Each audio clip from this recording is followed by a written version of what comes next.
RI अमीन forester forest guard नियुक्ति रे व्यापक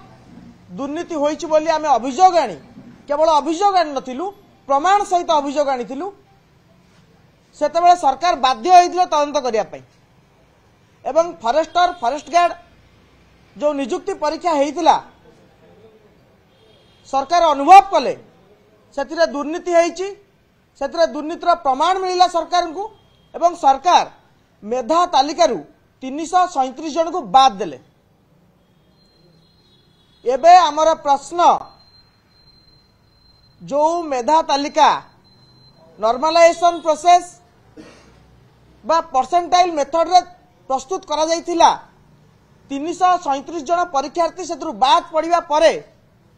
सेही मेधा तालिका सिद्ध रहिबो किपरि कारण आपण माने जानिचंती नॉर्मलाइजेशन एवं परसेंटाइल मेथड गोटे बैच रो सर्वाधिक नंबर एवं सर्वनिम्न नंबर को नहीं प्रस्तुत करा जाई थाए जेतेबेले 337 जन मेधावी बाद पड़िचंती सेतेबेले आमे दाबी करूचु सरकार से पुराना मेधा तालिका जो प्रस्तुत हेइतला जो मेधा तालिका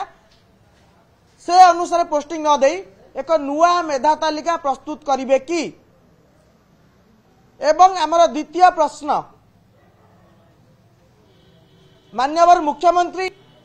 जेतेबेले निजे गृह रे दुर्नीति होउतिला चाकरी बिक्री होउतिला से समय रे जेतेबेले सरकार पाखरे प्रमाण पहुंचुची कि दुर्नीति हेइतिला सेतेबेले सरकार उच्च की गठन करूनांती तदंत उद्देश्य रे एवं आमे आजी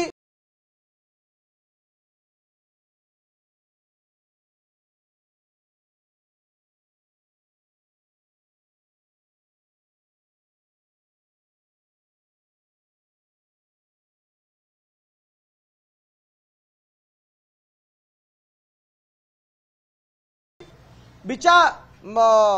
जने सिटिंग जज जस्टिस बोली मध्य आमे दाबी करूछु कारण आपण जानिचंती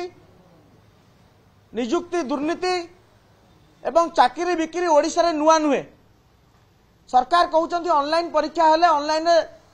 अनियमितता हेइ परिबो नाही फॉरेस्टर फॉरेस्ट गार्ड एग्जाम तो ऑनलाइन हेइतला आगे एथरे केमिति अनियमितता हला बोली आमे प्रश्न करूछु केवल सेतिकी नुहे सरकार पाखे संपूर्ण सीसीटीवी रही सरकार पाखे सर्भर रही एवं वैषयिक व्यवस्था जहाँ जहाँ रहा कथा ऑनलाइन परीक्षार समस्त व्यवस्था सरकार पाखे अच्छी सरकार ताकू तदंत परिसर मुक्त न करी केवल मेधावी मानक उपरे कहीं दाऊ साधुचंती बोली आमे प्रश्न करूछु एवं एई समस्त